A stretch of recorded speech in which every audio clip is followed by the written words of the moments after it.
अस्सलामुअलैकुम रहमतुल्लाहि व बरकातहू।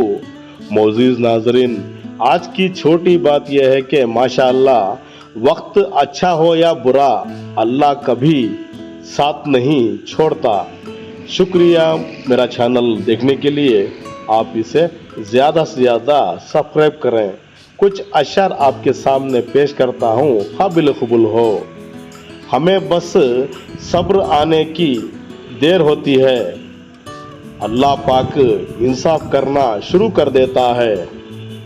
लोग कितने गिर जाते हैं दूसरों को गिराने के लिए। इंसान के किरदार के दो मंजिलें होती हैं, दिल में उतर जाना या दिल से उतर जाना। हिम्मत फतेह का पहला दरवाजा है, जिसके बगैर जिंदगी बेकार है। जब सब रास्ते बंद हो दुनिया में, रब के रास्ते पर चल पड़ो। जो अपने लिए नहीं लोगों के लिए दुआ करते हैं, उनके हक में फरिश्ते दुआ करते हैं। शुक्रिया कर फिर मिलेंगे, तब तक के लिए अलविदा, अल्लाह हाफिज।